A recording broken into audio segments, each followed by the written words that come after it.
Hey everybody, what's up, what's up? I am Coach Whitney. I'm Trainer Travis. And this is our take on life. Listen, we are Life Addicts Studio. We're in Grand Rapids, Michigan, and we are a semi-private fitness facility, okay?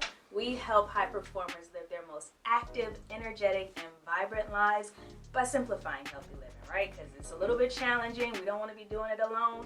We've tried doing it alone and it has not worked. So we created a community so that we could do that together. And on this podcast, pretty much we just have holistic lifestyle conversations to give you tips and tools to help simplify that, okay? And today we are excited because we have a very, very special guest, Mr. Duriel. We'll be here today. We're going to be having some conversations. Thank you for coming on today. Thank you all for having me. I appreciate it. Yes, absolutely, absolutely. You guys said you wanted to have a conversation or have conversations around mental health. And so that's what we're going to be doing today, all right? But before we get into that, we just want to learn a little bit more about Duriel. So, Mr. Duriel, Yes. how long have you been here with us in the Life Addicts community? I was just thinking about that. I know it's been longer than a year. Mm-hmm. Maybe a year and a half, I think, maybe. I think so. Yeah, I think so. Working near a year and a half, somewhere in there. Yes. Because we've been here, it'll be a year in May. Mm-hmm. So yeah, because he started at the other Yep, studio. yep. It's like a year and a half. Mm-hmm. And it's been great. I'm so glad it's been great. That's what I was about to ask you. So how has it been, like, since you started? I guess maybe why did you reach out? And then how has your journey been since you started? Yeah, so my journey has been wonderful since being here. I think I had started back getting into fitness a little bit before I started here. Kind of like I could be the solo person, Planet Fitness, middle of the night or middle of the day. I used to go like during lunch before COVID. There was one near my job, so I would just go work out during lunch and I was fine with that. Then COVID hit, life changed, everything changed. Yeah. And then I went to working more at home. So to go all the way out to where my job is like 20, 30 minutes away, it just didn't fit the schedule anymore. But I know I still needed to work out. And so my wife was going here, loves it here. And I was like, oh, you should try it. And I'm like, well, I don't really need the classes per se. Like, I don't need that for me. I enjoy it, but I don't have to have it. But I'm like, well, I need to do something. So tried it and loved it.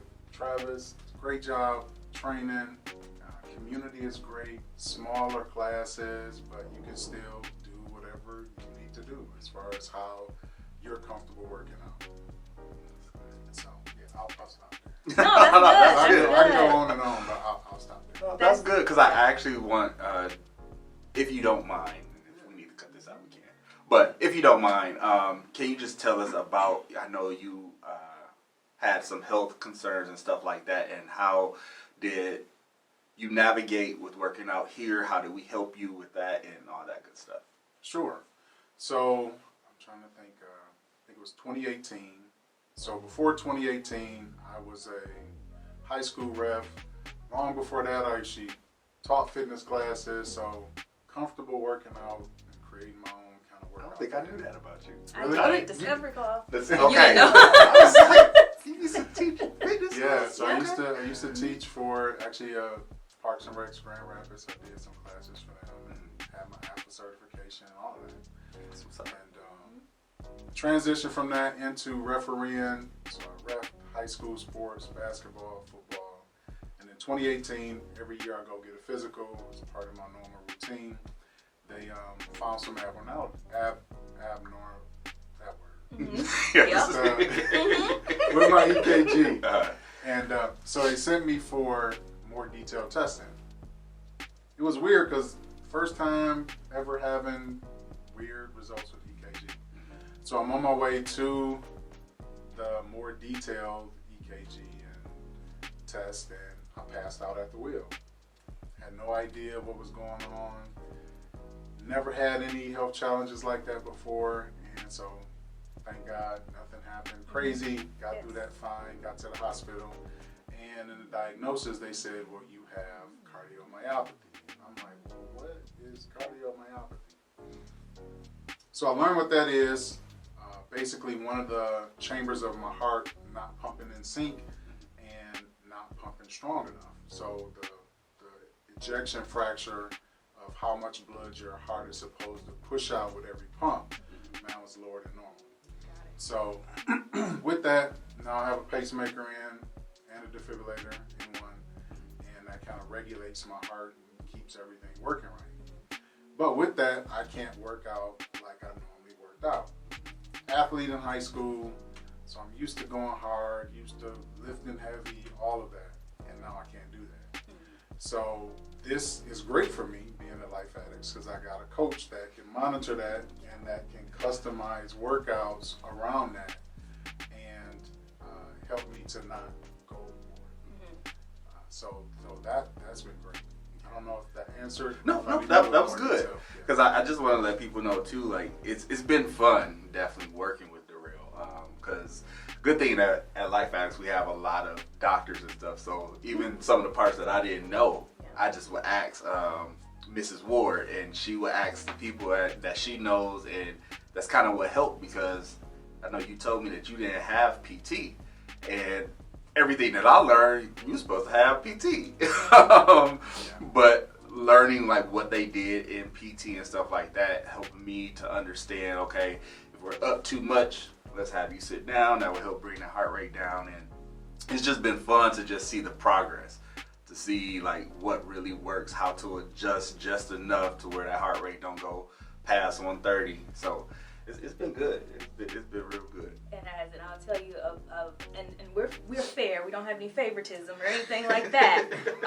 But I will say that there's a certain light in his face when he comes home and he's talking about working with you and something happened and this is good and we can figure this out. So the Washingtons hear about you often at home. So I just thought I would let you know that. Like that is, I think it aligns so much with this being more than just like a gym where you just go hop on a treadmill or something real quick. Like that was never our heart. Our heart was for it to be a space, a safe space for people to be able to go about their healthy lifestyle journey, and for them not to feel alone as they're navigating some of those challenges. And so it's just a beautiful case study of what our purpose is. So yes, thank you for being a Life Addict. Yes. All right, so we're going to dig into it. Now that you know a little bit more about Mr. Duriel and his journey, can you maybe tell us a little bit as we dive into mental health? Because, I'll share this. As high performers, a lot of times we go, push, and sometimes we push past breaking. Sometimes we push past like a healthy boundary for us. And then we find ourselves like completely burned out or crashed or like dealing with some things. And I think mental health, having that conversation about that is really important so that we can care for ourselves in a way that really only we can, because nobody else can make a decision to make us healthy. Like we have to make that decision. So I guess maybe tell us a little bit about what you do and maybe how you started. Sure. So I am a licensed clinician, licensed medical health professional, licensed therapist, whatever term you want to use, go by a few. Have my license here in the state of Michigan, and have been doing it for officially probably for about 8 years now, something like that. Unofficially a couple years before that, and as I was going through school and prompted to what path should I take while I'm in grad school. So I was doing it. It's kind of weird how it all started. So it started probably with my own mental health journey, me seeking out a therapist a long time ago when I was going through a real dark space in life, and just knowing that I can't navigate this by myself, and if I don't get some help, then I'm gonna do something crazy and either not be free or not be here. Yeah. And so that started the journey. That really began to change the narrative of just how I view mental health and getting help. And I think, especially in our community, the Black community, that we have a incomplete view of mental health, where you don't see a lot of it being broadcasted. A lot of that comes from being passed down through generations Yeah. of, you know, our parents and grandparents and great grandparents. That was something that was not pushed at all, at least not formally. And I think it goes all the way back to, you know, slavery and, you know, post-slavery. Just we had to deal with a lot of trauma, and we still had to just navigate through life. You know, from atrocities during slavery and, you know, families getting broken up and sold, and you still have to go to work the next day. Like, you still have to go pick cotton. Like, that didn't change. So we just learned how to just pack it away and deal with it. And, you know, then it was seen as a sign of strength, and it was, to be able to do that and not mentally be broken and still be able to perform. But that was handed down, carried down, until it got to a point to where now it was taboo to even think about going to a therapist. So just my own journey began to change the way I looked at that. And the help that I got, the help that I'm getting, because every therapist needs a therapist and should have a therapist, that has been great. So that's kind of what started it. By degree, I am an engineer. So I got the whole left brain, right brain. Yeah, I was going to say, that's too. So I'm an electrical engineer by degree. That's what my undergrad is in. And once I got the degree, I got in my field, I'm working, and all of my peers and stuff are now going to grad school. They're all going to B school, getting their MBAs and all of that. And so, you know, I kind of went through the motions and took the GMAT and all of that. But I'm like, I really don't have no interest in doing this. And so I'm like, well, I know I'm supposed to be getting a degree in something. Like, Lord, I know you're telling me I need to go back to school, but for what? And so it was weird. I worked for a major appliance company, and I would have managers and co-workers who were adjacent to my group, not necessarily in my group, would like pull me aside and be like, you know, hey, can I talk to you for a minute? And, oh yeah, sure. So I'm thinking we're getting ready to talk about a project. And they'll be like, you know, I'm dealing with this in my family, or my brother is dealing with this, and, you know, God just told me to come speak to you. And I'm like, I have no idea. Okay. And so that's kind of how it started. And it's like, okay, after 4 or 5 coworkers do this, then it's like, okay, maybe this is the prompting that I need. And so I started in school and took a few classes, and just so happened that my advisor was the dean of the counseling program at the school I went to. And so as I began to talk through and share kind of, this is what I'm feeling, this is what I'm thinking, and I said, well, try this class here and see how you like it. And I took one particular class, and by the second week I was hooked. This is it. This is what I'm supposed to be doing. And so from there, you know, pursued the program while I was working, got my degree, and that's kind of how I got here. Wow. I love the alignment of that. Like, you wouldn't expect your coworkers just to be like, hey, my life. Oh, I need some help. Can you? Yeah. That's amazing. I love how God works like that. Okay. So now you're on the journey and you're doing the work and you're helping people. When it comes to maybe some of those stigmas that you were talking about how we, you know, don't necessarily pursue it because of some of the barriers that have been there, what are some ways, or what is some advice that you have for people that are coming up against that? They're like, I know I need help, but I don't know if I should touch that because my mama said, or my daddy or my grandma said, or we just don't do that. And then I think even to break down that myth that our community think that if you go see a therapist, then that means you're crazy. That's essentially what I was going to say, but you said it. You know, it's okay. I mean, it's okay. It's our take on life. It we is. just got to be real. Being Because real. other people are thinking the same thing. I ain't seen no therapist. They going to say I'm crazy. No, they're going to help you through it. But Exactly. And I tell people, I say, this is the only area where we have to fight against that when it relates to health. If you have a headache, you go take medication for the headache. Yeah. Some people try to fight through it, but if the headache is bad enough, you go take medication. You know, if you break your hand or your arm, you go to the hospital and get it fixed. You know, you have a backache, you go to the doctor. So why not mentally? You know, For your physical body, if I got this problem, I go seek a doctor or a medical professional who is trained and licensed to help in this area. If you're struggling with something mentally or emotionally or both, then why wouldn't you seek out somebody who can help in that area? Somebody who is more objective than you, who has some training, who understands how the mind and the body works and understands mental issues and how to diagnose them and how to treat them. Why wouldn't you seek that out? Yeah, That's really good. yeah. Do you think it's sometimes the fear of accountability that push people away from that too? I think I've seen that, but people who reach out on their own, like who are reaching out because they know they need help, that's usually not the first thing. It's usually once we get in the problem, it's like, oh, this is what you got to do. This is how we need to rearrange stuff to change, and that's when that fear of accountability pop up.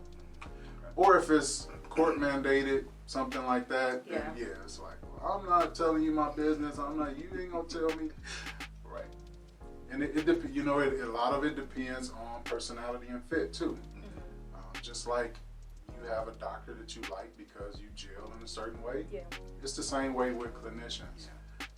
Everybody is not meant for everybody. So you have to find what works for you, that style of counseling, that personality of the counselor. And it depends on the issue and kind of your past, like what traumas you're dealing with. If you know that. Some people don't even have an idea of how that plays into personality and fit for them. So I was gonna ask something in alignment with that too. You wanna go hold first? on. You gonna go first? Okay, you go first. This is kind of a little deep, but not really. So I know, especially in our culture, me growing up in church, it's going to a therapist was never a thing. But in church, they always say, just pray about it. God to help you through it. How do you help people to even break that down and understand? Like, yes, you can pray about it, but you still have to do the work. God uses people. So yes, God is working you through it, but he can use a person to do that. And I use the same example. Like if you got a headache, you just go and pray about it. Is that all you're going to do? I'm just going to sit here and just pray about this headache till it's gone. No, at some point you're going to go get medicine. Yeah. So and it depends on how you grew up in church and denomination and all of that. That stigma is heavier in some areas than in some church denominations and others. Why would you say it's important for people to prioritize their mental health and not just like let it sit on the back burner? Like, I'll get to it. Yeah, because I think that is the kind of the foundation for all of the other health in the body, right? You can work out, have great physical strength, but mentally, if everything is not okay, then you're not going to be well.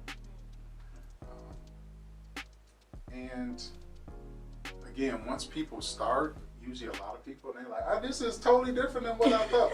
Start with me. I can't speak for every counselor, but for me, they're like, this is totally different. I thought you'd be with a notepad and I'm sitting on the couch looking at the ceiling like in the movies. Yeah.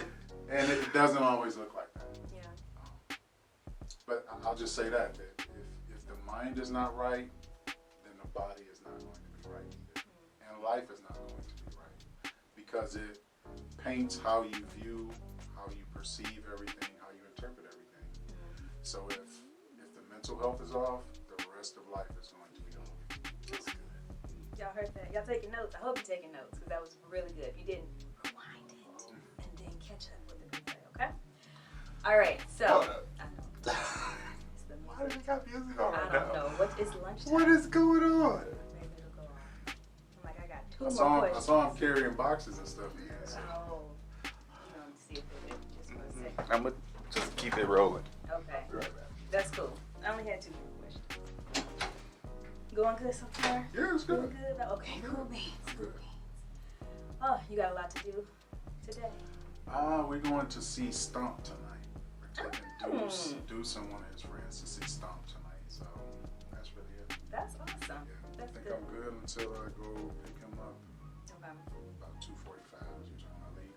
Oh, yeah. We're about, I think that's about, we leave about 2:30 to go get Zoe. But This is March Madness. This is like Christmas for me. This is my favorite time of year because it's my favorite sport. And so, I don't know nothing about it. really? I just know what happens every year. I don't know. Yeah, this is like Christmas for me. It's a different turn. It's okay. Maybe the mic is not going to Yeah, It's not that loud. I might have to do some extra A editing. little, okay. Yes. All right. Okay. I forgot where I was. It's okay. I forget. So, I guess in speaking to that, just from my own personal experience, I didn't go see a therapist until I think 2020. And I remember every session I cried. Every single session. I know this isn't everybody's experience, and I didn't realize I was gonna cry. And my therapist was like, you're a crier, huh? And I was like, no, I'm not. But I meant like just having the conversations. I guess it was so much pent up because I hadn't talked to anybody my entire life, or really been able to express any traumas that I had gone through, or work through that, or even just have somebody listen to me and validate the fact that that was not okay. That was an amazing experience for me, and I think that people may not necessarily know when they need to go. Are there any like signs where it's like, okay, well maybe I need to go talk to somebody? That's a tough one because it really depends on the person. It really depends on the person. Like there are some obvious signs, like when it's interfering with your ability to go about your day, or when you're angry all the time about everything, and nothing seems to make you happy anymore. Either you're doing behaviors that this is not me, but I can't stop, or behaviors that you used to do you don't have any interest in, and I'm talking about anxiety, depression specifically, but it really depends on the person. Sometimes it could be a major trauma that happens and you don't process it for like a whole year, 2 years, and then it just hits you and it's like, well, why is life so hard right now, or so tough? And if other people that are close to you begin to ask those kind of questions, like, everything's not all right, like, maybe you should go talk to somebody. Or if, like, on the suicide, if you are having thoughts where it's like, I don't want to be here, it's better for me to not be here, life would be better if I wasn't here, like, those kind of thoughts where now it goes from every once in a while to more frequent, and now you're actually thinking through and planning. Definitely at that point. 988, you need to reach out to them. I'm having these thoughts, I don't know what to do with it. That's good. That's really good. So 988 is a resource. Excuse me. Are there any other spaces or places that people can go to just kind of seek out help? Like maybe they're not necessarily ready to dial and talk to a person specifically, but are there online resources or directories, or where can people go? So there are some online resources that have popped up recently. I don't remember the websites, but I'm sure if you Google it, there's a bunch. Okay. I think BetterHelp is one of them. But I don't have any experience with those, so I don't know if they're licensed people that mans those lines, or if it's... that's a good Great point. point. But as far as just reaching out in general, other than if it's life-threatening, I don't know of any that's like just, hey, I want to talk. You got time to talk. Okay. Without reaching out to a clinician directly, or a place like a Wedgwood or a Network 180, or here in Michigan, or Forest View, like some of those places. Okay. And if people they're ready to reach out, how would they go about doing that or finding a therapist? Are there any resources for that? Word of mouth. Word of mouth is usually pretty big. And again, if you use Psychology Today, that is a national website that has a list of counselors in different states that have different specialties, then you can reach out to them too. That's usually where a lot of people would start. It's like Psychology Today. here in Grand Rapids. You know, Psychology Today is a resource. We have a mental health clinicians of color group that has clinicians that are people of color. Yep. And because I know for us, a lot of us want to see somebody that's like us. So Yeah. that's often a great site too. Those are probably the two main ones. Okay, that's helpful. And then if somebody wanted to find out more about your services, what you offer, how would they go about doing that? So that's pretty easy. 2 ways to reach me. You can email me at dcohen.counseling@gmail.com. Okay. Or you can reach out to me over my phone line at 616-414-0019. If you text me or call me, you'll get an automated response with my email address, and I try to return all calls within 2 days. So Awesome. Okay. So I try and throw out one question generally that people don't expect. Okay. So your question is, if you had 1 minute to share anything with the world about mental health, what would it be? That's a good one. Other than what I've already said, what would I say different? It's not as bad as people think. Definitely, if you're struggling with mental health, if you have a family member that's struggling with mental health, then reach out. Don't let fear, pride, anxiety stand in the way. At worst, if it don't work, you can go back to doing what you were doing before. But don't let pride and stuff get in the way. That's so good. Especially the pride piece. Yeah, that part. Everything was good, but I think because I dealt with the pride piece, and I know it goes back to just the males I saw in my life, because you feel like you can do it and you don't need everybody to know what's going on, but that pride, ooh yeah, so that was good. I hope y'all was listening. Yeah, and it's kind of weird because that pride turns into, look, I'm handling this on my own. Yep. But life is falling apart, man. I mean, relationships are broken. You're not healthy. It's showing up in your physical body now, because that'll happen too. So yeah, don't let that stand in the way. All right, y'all heard it here. Don't let it stand in the way, guys, okay? Let's make sure that we are on our mental health, okay? Thank you so much, Duriel, for stopping by and sharing your expertise, experience, and your story. Make sure that if you want to connect, that you follow him in those spaces, and we'll make sure that that information is included here in the video. And as always, don't forget to Subscribe. All right? We'll see you next time. Bye. Peace. Bye.